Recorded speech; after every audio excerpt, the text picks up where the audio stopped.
Hello बच्चों, a very good morning to all of you.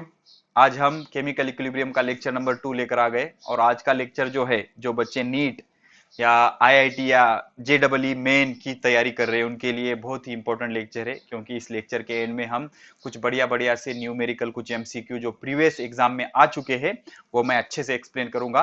तो पूरा लेक्चर अच्छे से देखें, एक बार में फिनिश करने की कोशिश करें।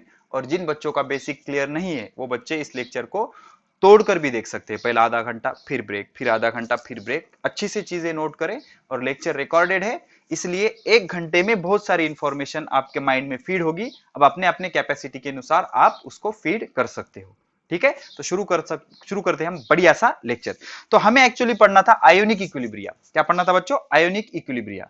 लेकिन आयोनिक इक्विलिब्रिया समझने के लिए केमिकल इक्विलिब्रिया जो 11th का चैप्टर है वो समझना बहुत जरूरी है। लास्ट लेक्चर में हमने ऑलरेडी स्टार्ट कर दिया है। कुछ चीजें मैं रिवाइज कर लेता हूं। हमने देखा था केमिकल रिएक्शन। केमिकल रिएक्शन दो टाइप के होते हैं बच्चों, एक रिवर्सिबल, दूसरा इरिवर्सिबल। तो इस टॉपिक में हमें इरिवर्सिबल रिएक्शन का कोई फायदा नहीं। जो कुछ भी हम डिस्कशन करेंगे वो रिवर्सिबल रिएक्शन का करेंगे, मतलब जो रिएक्शन रिवर्स हो सकती है, रिएक्टेंट से प्रोडक्ट, प्रोडक्ट से रिएक्टेंट, ऐसे रिएक्शन को क्या कहते हैं? Reversible reaction. मतलब एक बार रिएक्टेंट प्रोडक्ट में कन्वर्ट हो जाए तो प्रोडक्ट फिर से क्या हो जाएंगे? रिएक्टेंट में कन्वर्ट हो जाएंगे। अब इक्विलिब्रियम क्या है? रिवर्सिबल रिएक्शन की एक स्पेशल कंडीशन है। कौन सी स्पेशल कंडीशन है? जब आप कंटेनर में ए और बी को ऐड करोगे तो रेट ऑफ फॉरवर्ड रिएक्शन ज्यादा होगा, बढ़ते जाएगा, बढ़ते जाएगा, बढ़ते जाएगा। और जैसे जैसे इसका रेट बढ़ते जाएगा वैसे वैसे कंटेनर में क्या प्रोड्यूस होता जाएगा बच्चों? सी और डी।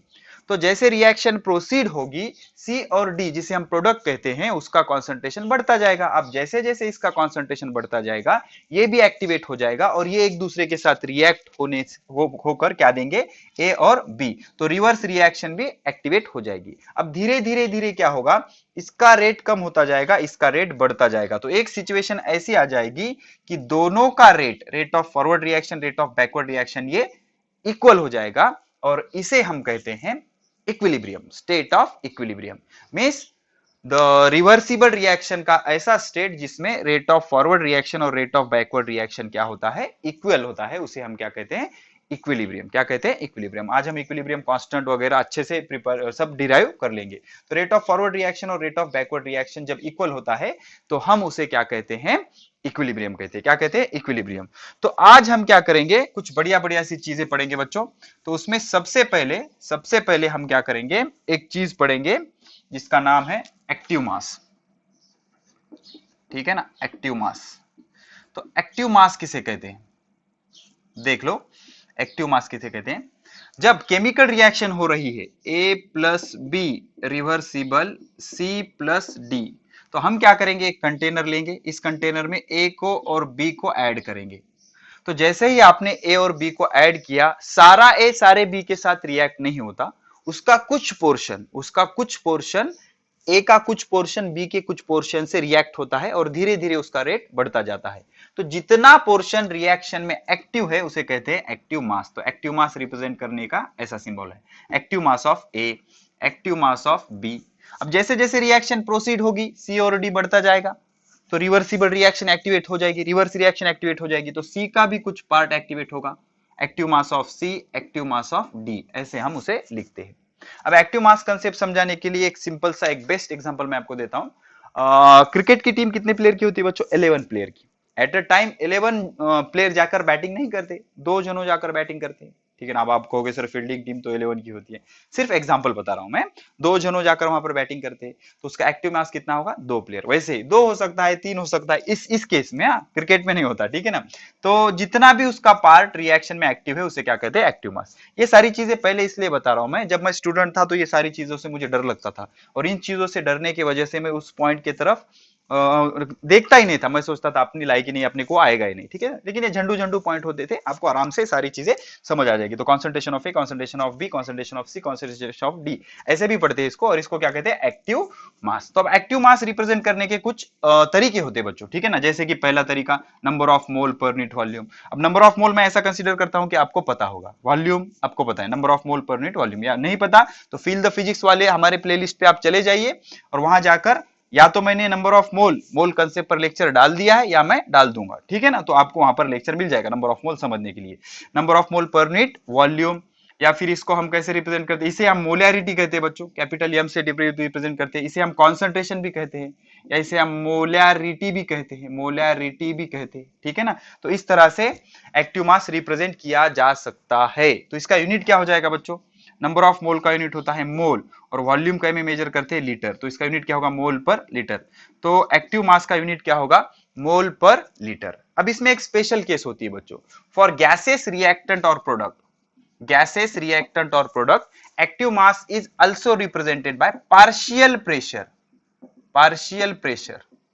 अब ये पार्शियल वर्ड से मुझे स्टूडेंट लाइफ में बहुत डर लगता था। हम रूरल एरिया के थे बच्चों, कुछ ऐसा वर्ड आ गया कि हम उसे डरते थे। तो डरने की कोई बात नहीं, पार्शियल मतलब अधूरा। फिर से क्रिकेट के एग्जांपल पर आ जाते, सपोज इंडिया ने 350 रन बनाए, तो उसमें कोहली का कंट्रीब्यूशन कितना था, 100, तो 100 उसके पार्शियल रन हो गए। पूरे इंडिया का टोटल रन कितना है, 350, लेकिन 350 में कोहली का कंट्रीब्यूशन कितना है, पार्शियल है, अधूरा। मैक्सिमम हो मिनिमम हो डजंट मैटर, बट कोहली का पूरा है क्या, नहीं, पार्शियल। तो उसे क्या कहते हैं, पार्शियल प्रेशर, ठीक है ना। मतलब इसमें बहुत सारे गैस हो सकते हैं, तो एक गैस का जो कंट्रीब्यूशन है वो क्या होगा, पार्शियल प्रेशर। तो प्रेशर तो आपको पता है, लेकिन पार्शियल का थोड़ा सा कंफ्यूजन था, आई थिंक वो अब क्लियर हो गया, ठीक है ना। तो पार्शियल प्रेशर, तो partial pressure of A, partial pressure of B. अब ये जो कंसेप्ट है पार्शियल प्रेशर का, ये सिर्फ गैस के लिए होता है। किसके लिए होता है, गैस के लिए। प्रेशर नॉर्मली किसके लिए होता है, या नॉर्मली नहीं, हमेशा प्रेशर किसके लिए मेजर करते हैं हम, गैसेस रिएक्टेंट या प्रोडक्ट। गैसेस रिएक्टेंट या प्रोडक्ट है ही नहीं तो हम उसमें प्रेशर नहीं मेजर करते, ठीक है। अब ये कैसे सर, इसका छोटा सा प्रूफ दे दूंगा मैं, आपको पता है मुझे प्रूफ देना बहुत पसंद है। PV is equal to nRT, ये होता है ideal gas equation, very important equation of chemistry, ठीक है ना। P means pressure, V means volume, N means number of mole, R means gas constant, इसकी वैल्यू होती है 8.314 जूल पर केल्विन पर मोल। घबराने की कोई जरूरत नहीं, हमें भी ये कांस्टेंट याद नहीं थे, हमने भी प्रैक्टिस से सीखे, आप भी प्रैक्टिस करो, आपको भी आ जाएंगे, डजंट मैटर, डरने की कोई बात नहीं। और कैपिटल टी को क्या कहते हैं, एब्सोल्यूट टेम्परेचर। एब्सोल्यूट टेम्परेचर किसको कहते हैं बच्चों, जो केल्विन में मेजर करते हैं उसे एब्सोल्यूट टेम्परेचर कहते हैं। तो हम क्या करेंगे, प्रेशर को सब्जेक्ट करेंगे, pressure is equal to N by V into R T. अब अगर कांस्टेंट है आपका टेम्परेचर, तो R तो कांस्टेंट है ऑलरेडी, तो ये दोनों को अगर आप रिमूव करोगे तो ये प्रेशर क्या हो जाएगा, pressure is directly proportional to N by V, ठीक है ना। मतलब देख लो एनालॉजी, N बाय V क्या है, एक्टिव मास, तो N बाय V प्रेशर, तो प्रेशर को भी क्या कहेंगे हम, active mass. But for what, but only for gases state, only gas exert pressure, solid and liquid does not exert pressure, okay. तो आपने ये सब चीजें पॉज करके नोट कर ली होंगी, ऐसा मैं अज्यूम करता हूं। और हम आज का पहला पॉइंट शुरू करेंगे, जिसे हम कहेंगे law of mass action. Very important, law of mass action, law of mass action. Actually ये जो लॉ है बच्चों, this is the law about rate of a chemical reaction, rate of a chemical reaction. और ये आपको detail में है law, एक चैप्टर है केमिकल काइनेटिक्स नाम का, ओके उसमें आपको ये डिटेल आएगा, हमारे सिलेबस में है, नीट और जेई के सिलेबस में है।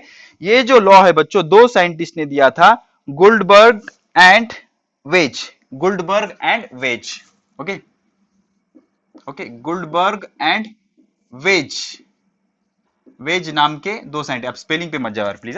गुल्डबर्ग एंड वेज नाम के दो साइंटिस्ट ने ये लॉ दिया था 1864 में। इस पे कोई क्वेश्चन नहीं आता बच्चों, 1864 में। तो don't try to memorize such a things, एक बार सिर्फ ओवरव्यू कर लो, इससे आपका कॉन्फिडेंस बढ़ता है। तो ये लॉ किसने दिया था, गुल्डबर्ग एंड वेज ने 1864 में। तो इनका क्या कहना था, जो केमिकल रिएक्शन का रेट है, केमिकल रिएक्शन का रेट है, it is directly proportional to the product of active mass term raised to the stoichiometric coefficient. अब स्टोचियोमेट्रिक बहुत इजी है बच्चों, इससे डर लग रहा है, चलो इसका क्लियर कर लेते हैं पहले। स्टोचियोमेट्रिक कोएफिशिएंट, मुझे बहुत डर लगता था ऐसी चीजों से, स्टोचियोमेट्रिक कोएफिशिएंट, ठीक है, स्टोचियोमेट्रिक कोएफिशिएंट। हमारे एक टीचर थे, एसडीजीएस में हम इंजीनियरिंग करते थे गवर्नमेंट कॉलेज में, तब हमें मैथमेटिक्स से अच्छा खासा डर लगता था। तो इंजीनियरिंग में मैथमेटिक्स 1, मैथमेटिक्स 2, मैथमेटिक्स 3 ये बहुत हार्ड सब्जेक्ट होते थे। तो पाटिल सर ऐसे मैथमेटिक्स पढ़ाते थे कि कुछ टर्म अगर पढ़ाना हो तो उसका बेसिक वो पहले ही बता देते थे।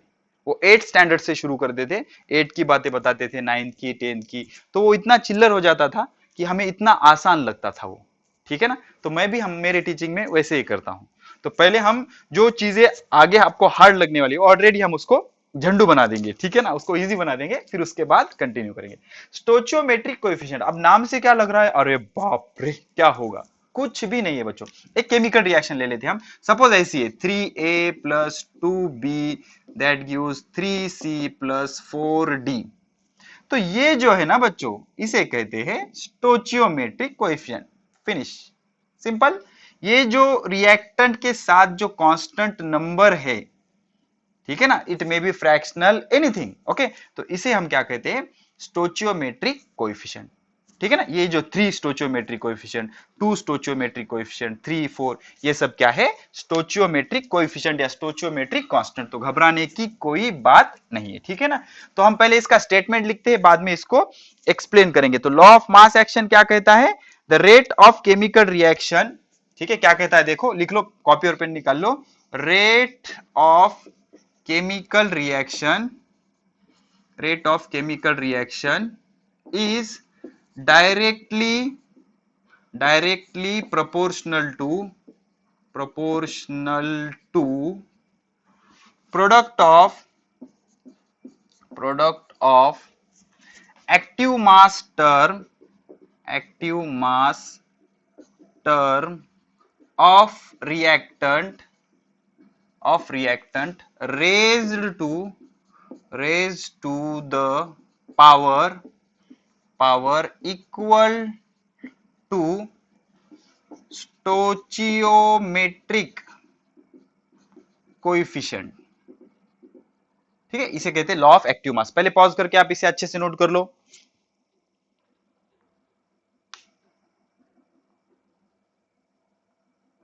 हो गया, चलो ठीक है। Stoichiometric coefficient of balance chemical equation, ठीक है। तो क्या कहता है, rate of a chemical reaction is directly proportional to the product of active mass term of reactant raised to the power equal to stoichiometric coefficient of balance chemical equation. अब इसका meaning क्या है बच्चों, जिस रिएक्शन में active mass ज्यादा होगा वो रिएक्शन का रेट ज्यादा होगा। जिस रिएक्शन में एक्टिव मास ज्यादा होगा, अब इमेजिन करो 2 के जगह 3 प्लेयर क्रिकेट खेल रहे तो रन ज्यादा बनेंगे, 3 के जगह 4 खेल रहे, वैसे खेल नहीं सकते, हम इमेजिन कर रहे, तो रन कैसे बनेंगे, ज्यादा बनेंगे, तो रेट कैसा होगा उसका, ज्यादा होगा, ठीक है ना। तो rate of a chemical reaction is directly proportional to product मतलब multiplication active mass term of reactant raised to the power equal to the stoichiometric coefficient। तो stoichiometric coefficient कब आएंगे, जब आप केमिकल रिएक्शन को क्या करोगे, बैलेंस। अब इसका हम एक्सप्लेनेशन देते हैं, ठीक है। सपोज इमेजिन करो एक केमिकल रिएक्शन है A plus B that gives product, imagine करो A plus B that gives product, simple chemical reaction, reversible irreversible वो भानगढ़ में हम पढ़ेंगे ही नहीं, ठीक है। तो क्या होगा बच्चों, according to law of mass action, rate is directly proportional to active mass of A। अब इसका स्टोचियोमेट्रिक कोएफिशिएंट कितना है, 1 raise to 1 into B active mass of B, इसका स्टोचियोमेट्रिक कोएफिशिएंट कितना है, 1, तो इसका भी पावर 1, समझ रहा। अब उसके बाद सपोज ऐसा है 2A plus 3B that gives product, feel दिला रहा हूं बच्चों, ओके, टेक्निकल चीजों में मत घुसो। Rate is directly proportional to, क्या होगा, कॉन्सेंट्रेशन ऑफ A या एक्टिव मास ऑफ A। अब इसका स्टोचियोमेट्रिक कांस्टेंट कितना है, 2, ओके।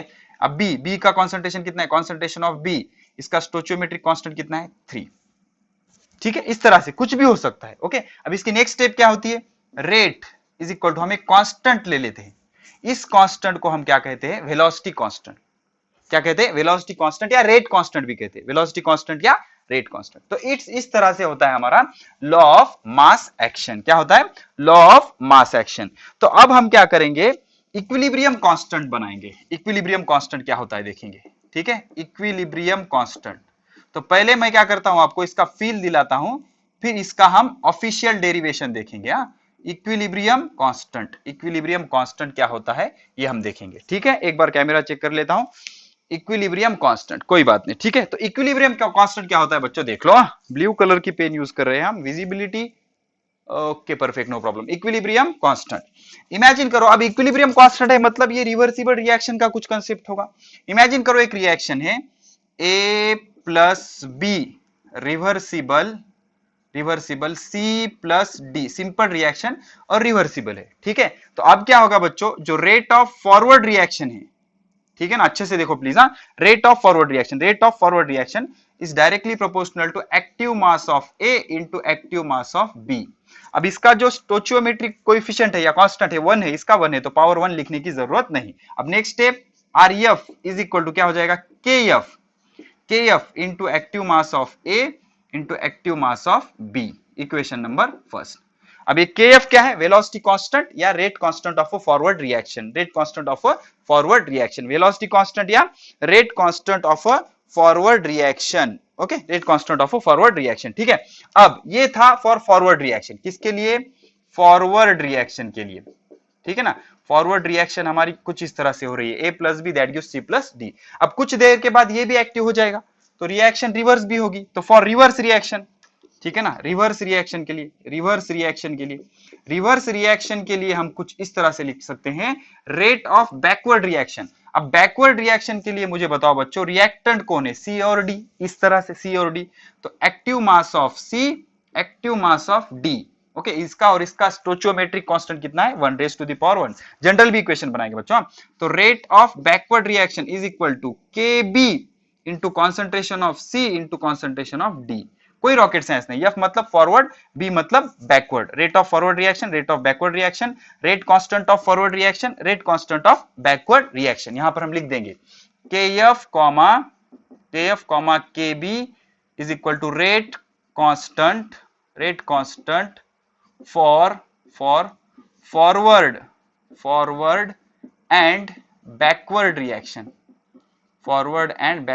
रिएक्शन, ठीक है। कैमरा चेक करना पड़ेगा फिर से हमें, विजिबिलिटी भी परफेक्ट है, no problem. Rate constant for forward and backward reaction, K F और के बी। अब इसके बाद बच्चों क्या होता है, एट इक्विलिब्रियम एक चीज होती है, at equilibrium is special case of reversible reaction in which rate of forward reaction is equal to rate of backward reaction. ऐसे होता है ना, rate of forward reaction is equal to rate of backward reaction. अब इसे कह देंगे हम equation number 2। तो from equation 1 and 2, from equation 1 and 2, equation 1 और 2 से क्या मिल जाएगा बच्चों, ये इसकी वैल्यूज पुट कर देंगे। रेट ऑफ फॉरवर्ड रिएक्शन क्या हो जाएगा, K F concentration of A into concentration of B is equal to K B into concentration of C into concentration of D. तो इसे कॉन्सेंट्रेशन या एक्टिव मास कहते हैं, क्या कहते हैं, एक्टिव मास। तो इसको इधर ले लो, इसको इधर ले लो, क्या हो जाएगा, K F divided by K B is equal to concentration of C into concentration of D divided by concentration of A into concentration of B, ठीक है। तो अब यहां पर के एफ कॉन्स्टेंट है, के बी कॉन्स्टेंट है, ठीक है। तो के एफ कॉन्स्टेंट, के बी कॉन्स्टेंट, तो के F bye K B is new constant that is called as equilibrium constant.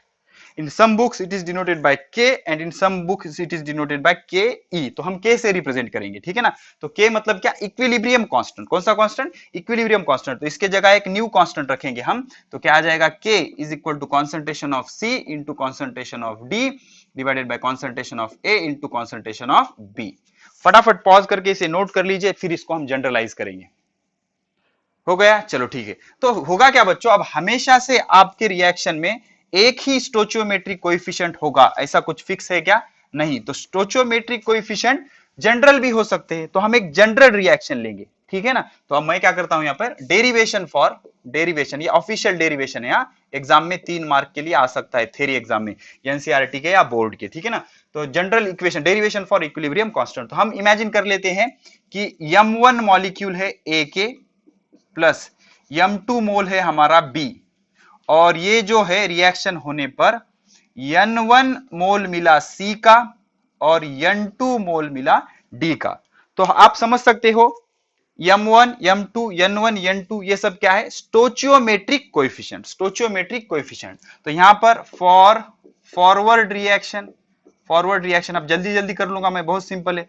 For forward reaction according to law of mass action, पिछली एक्सप्रेशन में हमारा रह गया है लॉ ऑफ मास एक्शन से, LOMA, law of mass action से क्या लिख सकते हैं हम बच्चों, देखो, rate of forward reaction is directly proportional to active mass of A to the power stoichiometric coefficient, active mass of B to the power stoichiometric coefficient. आगे की स्टेप क्या हो जाएगी बच्चों, RF is equal to KF into active mass of A raise to M1 active mass of B raise to M2। एकदम simple बच्चों, घबराने की कोई चीज नहीं है, सब क्लियर है। ओके, फॉर रिवर्स रिएक्शन के लिए फिर से क्या लगाएंगे हम, लोमा। लोमा मतलब क्या बच्चों, लॉ ऑफ मास एक्शन, ठीक है ना। Rate of backward reaction directly proportional to, backward के लिए C और D रिएक्टेंट है बच्चों। Active mass of C raise to stoichiometric coefficient, active mass of D raise to the stoichiometric coefficient. तो RF क्या हो जाएगा बच्चों, RB ले रहे हैं ना backward, B KB into active mass of C raise to stoichiometric coefficient, active mass of D raise to stoichiometric coefficient. तो at equilibrium simple, at equilibrium पे क्या होता है बच्चों, rate of forward reaction is equal to rate of backward reaction. अब ये चीजें बार बार लिखने की जरूरत नहीं, KF एंड KB ये क्या है, rate constant for forward reaction या velocity constant for forward reaction, rate constant for backward reaction या velocity constant for backward reaction. तो rate constant of forward reaction क्या होता है, KF, इक्वेशन 1 और 2 से, इक्वेशन 1 एंड 2 से, ठीक है। तो KF into concentration of A raise to M1 concentration of B raise to M2 is equal to KB concentration of C raise to N1। अब देख के लिख लो बच्चों आराम से, concentration of D raise to N2 हो गया। अब इसको उठा के इधर ले लेंगे, KF divided by KB is equal to concentration of C उसका स्टोचियोमेट्रिक कोएफिशिएंट, concentration of D उसका स्टोचियोमेट्रिक कोएफिशिएंट, concentration of A उसका स्टोचियोमेट्रिक कोएफिशिएंट, concentration of B उसका स्टोचियोमेट्रिक कोएफिशिएंट। अब ये जो है बच्चों KF बाय KB ये न्यू कांस्टेंट है, ये फॉरवर्ड का कांस्टेंट, ये बैकवर्ड का कांस्टेंट। तो इनके रेशियो की जगह एक न्यू कांस्टेंट रखेंगे हम, KF by KB। KF is constant, KB is constant, put K new constant, it is called as equilibrium constant. इसे हम क्या कहेंगे, equilibrium constant. This is called as equilibrium constant. तो ये इक्विलिब्रियम कांस्टेंट है, तो क्या हो जाएगा, K is equal to concentration of C raise to N1 concentration of D raised to N2 divided by concentration of A raised to M1 concentration of B raised to M2। और ये जो equilibrium constant होता है बच्चों, is always remains constant at a constant temperature. ठीक है, pause करके note कर लो, पॉज करके अच्छे से नोट कर लो।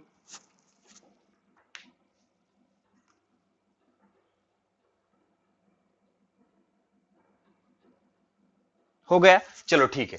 अब ये जो K होता है ना बच्चों, ये जो K होता है ये दो टाइप का होता है। पहले तो हम एक चीज लिख लेंगे, K is constant for given reaction, K is constant for given reaction at given temperature. अगर टेम्परेचर बदल जाएगा तो K भी बदल जाएगा, ठीक है ना। तो गिवन रिएक्शन पे K भी क्या होता है, आपका कांस्टेंट होता है, ठीक है। तो चलो अब हम क्या करते हैं, K दो टाइप का होता है बच्चों। बेसिकली K क्या होता है बच्चों, K is ratio of rate constant of forward reaction to the rate constant of backward reaction. Visibility blue colour से आ रही है बच्चों, अच्छे से कमेंट में बता देना कोई प्रॉब्लम है तो, ठीक है। Rate constant of forward reaction, rate constant of backward reaction, ये दो टाइप के होते हैं बच्चों। K जो होता है K basically, okay, K is of two type, ये इसकी डेफिनेशन हो गई।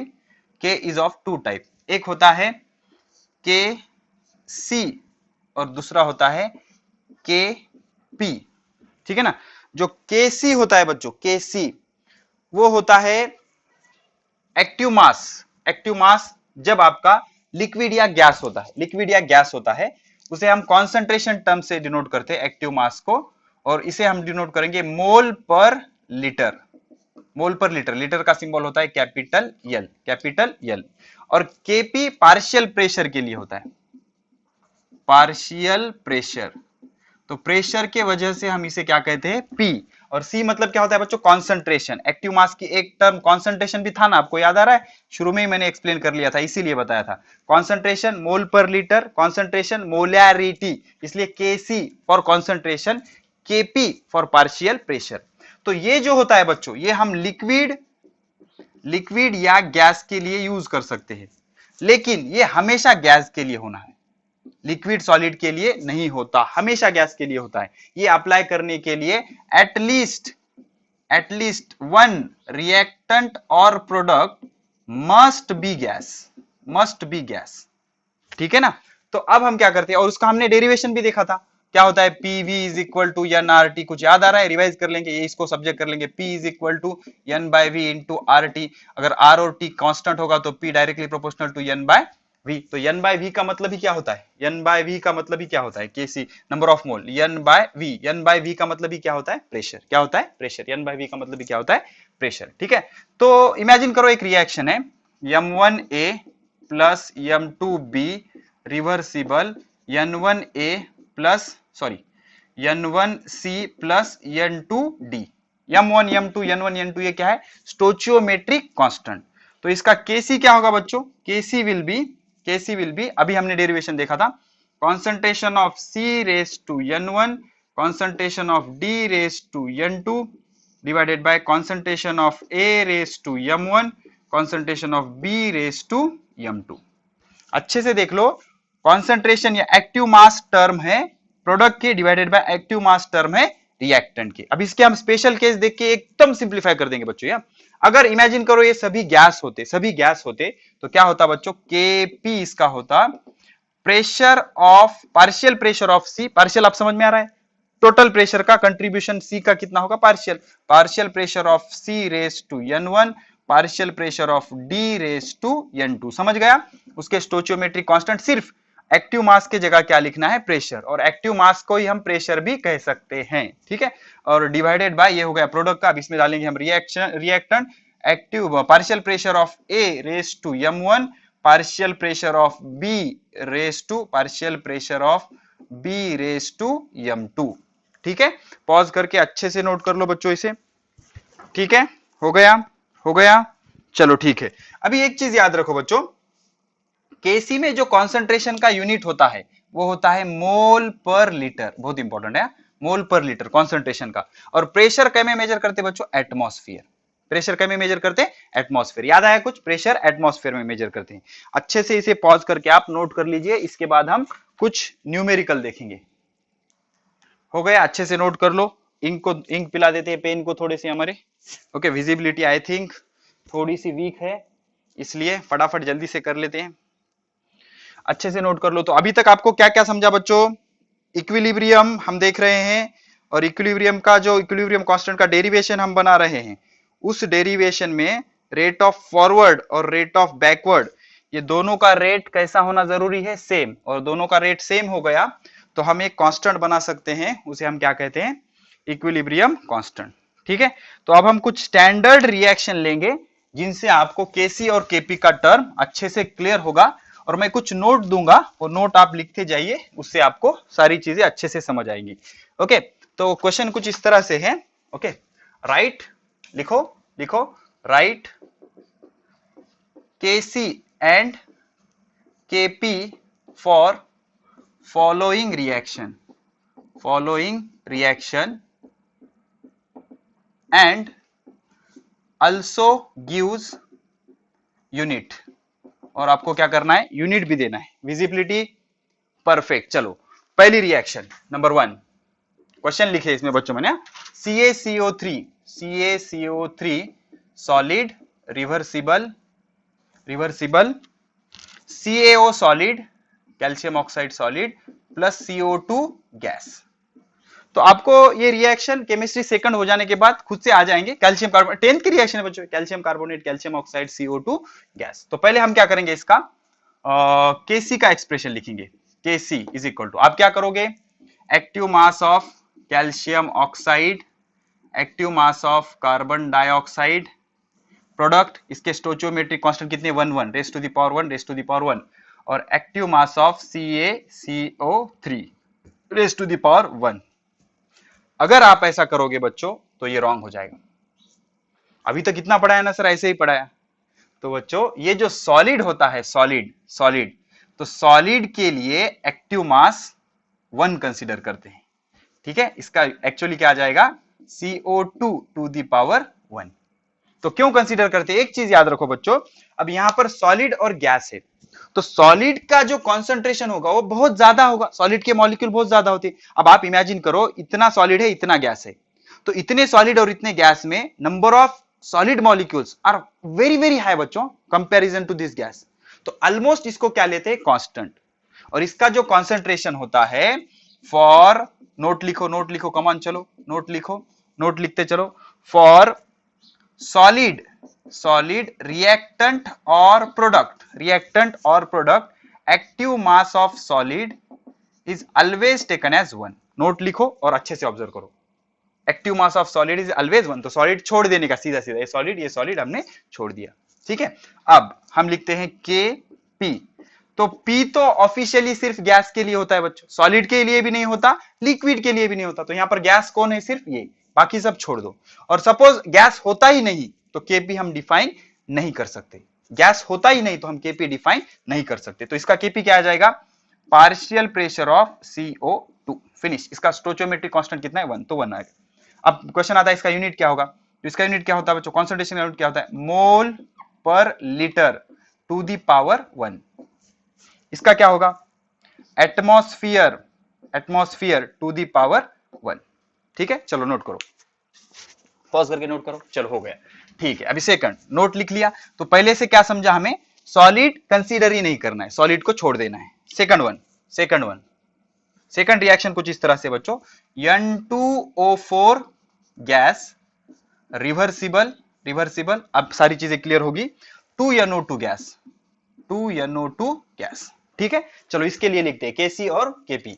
तो पहले मैं क्या करता हूं, इसके लिए Kc लिखता हूं बच्चों, Kc तो गैस है, नो प्रॉब्लम। क्या होगा, कॉन्सेंट्रेशन ऑफ NO2 या एक्टिव मास ऑफ NO2, इसका स्टोइचियोमेट्रिक कांस्टेंट कितना है, 2, divided by active mass of N2O4 raise to the power 1। अब कोई प्रॉब्लम है क्या, सॉलिड है क्या, नहीं, कोई टेंशन नहीं, चलो ठीक है। लिक्विड का क्या, घबराए मत, आ रहा है। तो इसका यूनिट क्या होता है बच्चों, mole per litre to the power 2 divided by mole per litre to the power 1, ठीक है। तो ये +1 ऊपर जाके क्या हो जाएगा, -1, तो 2 - 1 कितना हो जाएगा, 1 मोल पर लीटर।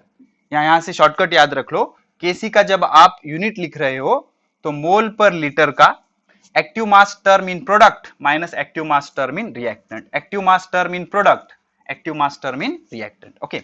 अब लिखेंगे Kp मतलब प्रेशर होता है, और प्रेशर सिर्फ किसका मेजर करते हैं, गैस का। तो ये भी गैस है, ये भी गैस है। तो partial pressure of NO2, partial समझ गया ना बच्चों, अभी अधूरा, raise to the power 2 divided by partial pressure of N2O4, ठीक है। अब इसका भी यूनिट क्या होगा, इसका यूनिट क्या होगा, atmosphere to the power 2। Pressure किस में मेजर करते हैं, एटमॉस्फेयर, और इसका प्रेशर एटमॉस्फेयर, इसका पावर कितना, 1, +1 ऊपर जाके क्या हो जाएगा, -1। तो जब भी आप पार्शियल प्रेशर के टर्म में यूनिट फाइंड आउट कर रहे हो तो एटमॉस्फेयर के रेज टू क्या होगा, active mass term in product minus active mass term in reactant, तो ये क्या हो जाएगा, एटमॉस्फेयर, ठीक है। चलो पॉज करके नोट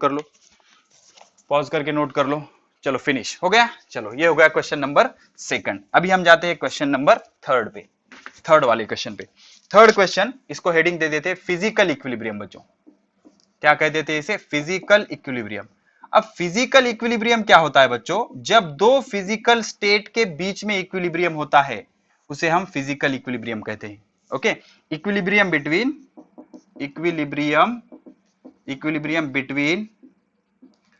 टू फिजिकल स्टेट और two allotrope of same substance, ये इंपॉर्टेंट है, सेम सब्सटेंस, उसे क्या कहते हैं, फिजिकल इक्विलिब्रियम। फिजिकल इक्विलिब्रियम मतलब equilibrium between two physical state, solid, liquid, gas, उसके बीच का, या two allotrope form of same substance, that is called as physical equilibrium. Allotrope form क्या होते हैं बच्चों, आप 8th स्टैंडर्ड में पढ़ा होगा। एलोट्रोप मतलब सेम सब्सटेंस, हर चीज का सोल्यूशन है अपने पास, same substance different crystal structure. अब एक क्रिस्टल स्ट्रक्चर क्या होता है, arrangement of atoms and molecules, same substance लेकिन उसका क्रिस्टल स्ट्रक्चर अलग, जैसे carbon diamond, carbon graphite, carbon fullerene, याद आ रहा है कुछ, ठीक है। तो तीनों का सब्सटेंस क्या है, कार्बन है, लेकिन उसके अरेंजमेंट अलग अलग है, तो क्रिस्टल स्ट्रक्चर अलग अलग हो गया, तो इसे क्या कहते हैं, एलोट्रोप्स। तो दो फिजिकल स्टेट के बीच का या दो एलोट्रोपिक फॉर्म के बीच का जो इक्विलिब्रियम होता है उसे कहते हैं फिजिकल इक्विलिब्रियम। अब फिजिकल इक्विलिब्रियम का जब आप केसी और केपी लिखोगे तो क्या करोगे, देखो एक इंटरेस्टिंग रिएक्शन है यहां पर, H2O liquid reversible H2O gas. अब इसका आपको केसी और केपी लिखना है, तो केसी कुछ इस तरह से होगा, KC is equal to concentration of H2O divided by gas divided by concentration of H2O liquid, ऐसे ही लिखोगे ना आप, बट ये रॉन्ग है बच्चों, ये रॉन्ग है, ठीक है। तो जब लिक्विड और गैस का इक्विलिब्रियम होगा, लिक्विड और गैस का इक्विलिब्रियम होगा, जैसे सॉलिड के मॉलिक्यूल बहुत ज्यादा थे, वैसे in comparison to liquid and gas, in comparison to liquid and gas the molecules of liquid are very high. तो यहां पर सेकंड नोट लिख लोगे आप, नोट नंबर 2। तो in equilibrium of liquid and gas, concentration या active mass of liquid is taken as 1। Solid होगा तो सॉलिड का एक्टिव मास कितना लोगे आप, 1। रूल है बच्चों, उसके मॉलिक्यूल बहुत ज्यादा होंगे तो उसका कॉन्सेंट्रेशन अप्रोक्सीमेटली कितना लेते हैं, 1। और जब लिक्विड और गैस का इक्विलिब्रियम होगा फिजिकल इक्विलिब्रियम में, तो उसका एक्टिव मास कितना लोगे आप, 1, या एलोट्रोपिक फॉर्म में उसका एक्टिव मास कितना लोगे, 1, ठीक है। तो ये हो गया इसका केसी। और केपी, ऑब्वियसली केपी क्या होगा बच्चों, गैस कंसीडर करते हैं, लिक्विड का तो क्वेश्चन ही नहीं पैदा होता, कॉन्सेंट्रेशन ऑफ H2O। अब एक ही टर्म है तो इसका यूनिट क्या हो जाएगा, मोल per litre to the power 1। इसका क्या हो जाएगा, एटमॉस्फेयर रेज टू 1। चलो पॉज करके नोट कर लो। तो ये क्या हो गया, फिजिकल इक्विलिब्रियम। अब एक चैप्टर है आपको सेल का, इलेक्ट्रोकेमिस्ट्री, उसमें सेड रिएक्शन होते हैं बच्चों। तो सेड रिएक्शन का हम केसी और केपी कैसे फाइंड आउट करें, ठीक है। तो इस तरह की कुछ सेड रिएक्शन है, Cu solid plus 2Ag plus. अब इसके ज्यादा इसमें मत घुसो आप, कैसा है क्या है आपको समझेगा, धीरे धीरे केमिस्ट्री जैसे आते जाएगी आपको समझते जाएगा, रिएक्शन में नहीं जाना है हमें, ठीक है ना। तो ये हो जाएगा Cu प्लस एक्वियस, ठीक है, प्लस क्या हो जाएगा, 2Ag सॉलिड, ठीक है ना।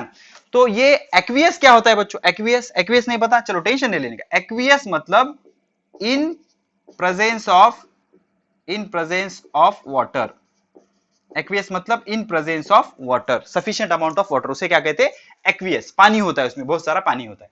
अब सॉलिड का तो क्वेश्चन ही नहीं आता बच्चों, ठीक है ना। सॉलिड का ना केसी में आता है ना केपी में आता है, उसका कॉन्सेंट्रेशन हम कितना लेते हैं, 1। तो अभी एक्वियस को कैसा करें सर, तो देख लो यहां पर केसी क्या होगा इनका, KC is equal to concentration of product क्या है बच्चों, Cu plus divided by concentration of reactant Ag plus, इसका स्टोचियोमेट्रिक कांस्टेंट कितना है, 2 रेज टू द पावर 2, ठीक है।